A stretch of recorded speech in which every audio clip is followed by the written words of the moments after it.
বন্ধুরা, আজকে রোববার ছুটির মধ্যে আমি পেয়ে গেছি সোনারপুর পশ্চিমাঞ্চলিক কমিটির সেক্রেটারি কল্লোল দাস। কল্লোল দা, যেটা বলছে বর্তমানে যা পরিস্থিতি চলছে সেই সম্পর্কে কিছু বলুন। বর্তমান পরিস্থিতি মানে সেটা রাজ্য হতে পারে, সেটা দেশ হতে পারে, সেটা আন্তর্জাতিক ক্ষেত্র হতে পারে।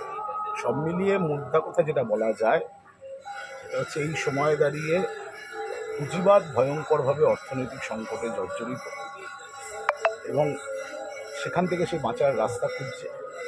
এবং এই মুহূর্তে সারা বিশ্ব জুড়ে লুটের গণতন্ত্র, ক্রনি ক্যাপিটালিজম, তাকে প্রতিষ্ঠিত করার চেষ্টা চলছে।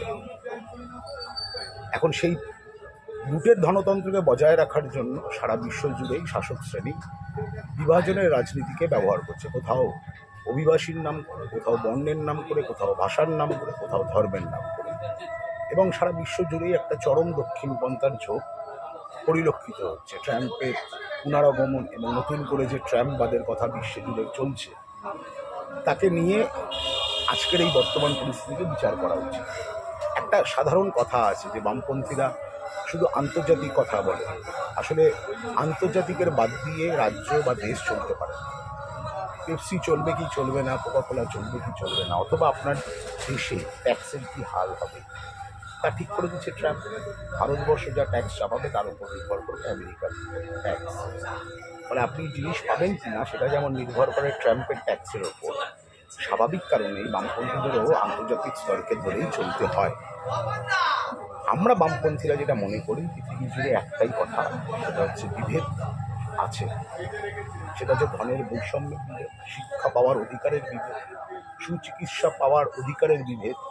আমরা এই বিভেদ মুক্ত শোষণহীন সমাজ গড়ে তুলতে চাই। আমরা ধর্মের ভিত্তিতে বিভেদ বা জাতপাতের ভিত্তিতে বিভেদ বা বর্ণের ভিত্তিতে বিভেদ নয়, শ্রেণীর ভিত্তিতে যে বিভেদ, সেই বিভেদকে প্রাধান্য দিয়ে শোষিত শ্রেণীর মানুষের জয়গান করতে চাই। আর একটা কোশ্চেন আছে, মমতা ব্যানার্জি যেটা বলেছে ইংল্যান্ডে গিয়ে 200 বছর ব্রিটিশ শাসন করেছে, 190 বছর করেছে, এটা ভালো হয়েছে আমাদের ভারতবর্ষের পক্ষে। তাহলে কি ক্ষুদিরাম বসু, প্রফুল্ল চাকি, মাস্টারদা সূর্য সেন এরা কি ভুল করেছিল কি? আসলে ভুল আমরা একটা অন্য জায়গায় করেছি। আমরা মমতা ব্যানার্জিকে ইন্ডিভিজুয়ালি মমতা ব্যানার্জি বা তৃণমূল কংগ্রেসের প্রতিষ্ঠাতা নেত্রী মমতা ব্যানার্জি হিসেবে দেখছি বা দেখতে অভ্যস্ত ছিলাম। আমরা দীর্ঘদিন ধরে বামপন্থীরা বলেছি আরএসএস এর প্রোডাক্ট হচ্ছে এই তৃণমূল কংগ্রেস। আপনি যদি আরএসএস এর ইতিহাস দেখেন, দেখবেন স্বাধীনতা আন্দোলনে আরএসএস এর কোনো ভূমিকা ছিল না। উল্টে তারা মুছে লেখা দিত যে আমি ব্রিটিশ শাসনকে রক্ষা করব, আমাকে তোমরা ছেড়ে দাও, সাভারকার। উল্টে তারা বলতো হিন্দুরা তাদের শক্তি সংহত করো, কারণ ব্রিটিশদের বিরুদ্ধে লড়াই নয়, লড়াইটা হচ্ছে মুসলিমদের। এখন আরএসএস এর প্রোডাক্ট, সেই প্রোডাক্টটা জিনগতভাবে সঠিক কথাই বলেছে। আরএসএস এর নেত্রী মমতা ব্যানার্জি ইংল্যান্ডের মাটিতে দাঁড়িয়ে যে কথা বলেছে, তা সাভারকার গোলকারের কথা অনুযায়ী সঠিক কথা বলেছে। এবং আমি বলবো আরএসএস এর যোগ্য ছাত্রী, যোগ্য প্রোডাক্ট হিসাবে ব্রিটেনে গিয়ে উনি যে কথাটা বলেছেন, 190 বছরের পরাধীন ভারতবর্ষের যে যন্ত্রণা, সেই যন্ত্রণা ভুলে গিয়ে উনি কৃতজ্ঞতা জানিয়েছেন। আসলে আমরা বামপন্থীরা দীর্ঘদিন ধরে যে কথাটা বলছিলাম আরএসএস এর প্রোডাক্ট, সেটাকে উনি স্ট্যাম্প দিয়েছে। ফলে আমরা যদি আলাদা মমতা ব্যানার্জিকে দেখি বা কংগ্রেসের ঘরানার মমতা ব্যানার্জিকে দেখি, তাহলে কথাটা বেমানান।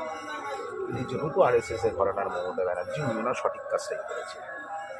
আর 2026 সালে বিধানসভার ভোটে আপনাদের কি পন্থা হবে?